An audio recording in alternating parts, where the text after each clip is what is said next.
So the word Indigenous is a fairly new word that we're kind of throwing around right now. I'm sure people have heard Native, First Nations, Aboriginal, Indigenous. Well, what do they want to be called right now? I don't even know what to call them, Yeah. So, but I know Indigenous is the word that is emerging and is the best use of a word to describe someone who has Indigenous ancestry. And again, within that's complex. And what does that even mean? So we use Indigenous in the Institute, in the systems, as educated people.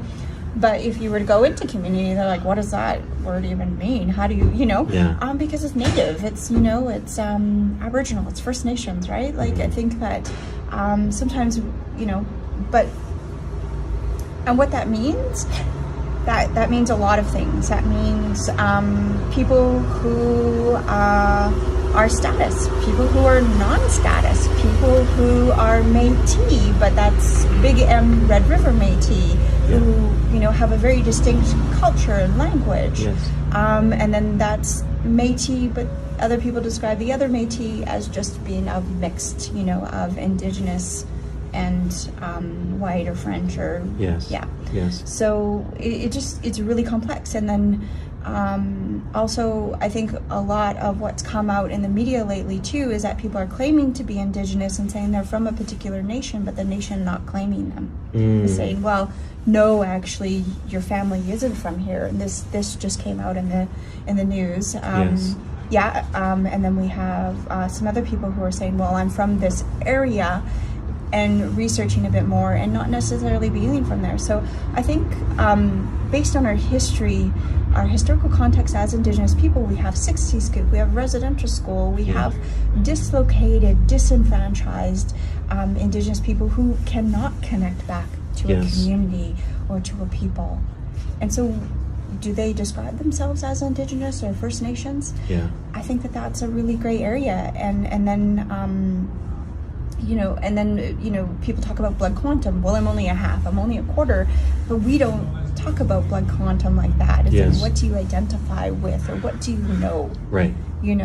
And then from there. So when I engage with an Indigenous person or someone who has indicated that they're Indigenous, right away I'll ask, oh, where are you from? Oh, who are your people? Yes. Oh, okay. And so that's how the story comes out. Well, it was my father was from here, but I don't know my father. And I was like, oh, okay. So, right. And how, do you know a little bit about, your people and the land? Mm-hmm. I think the land is really, really important too. Where are you from? Where are your people from?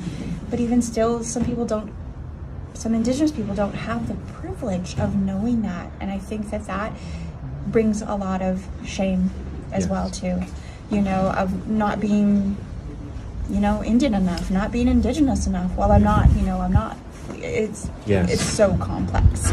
So someone coming into a counseling center, and you have these ticky boxes, and they tick off Indigenous.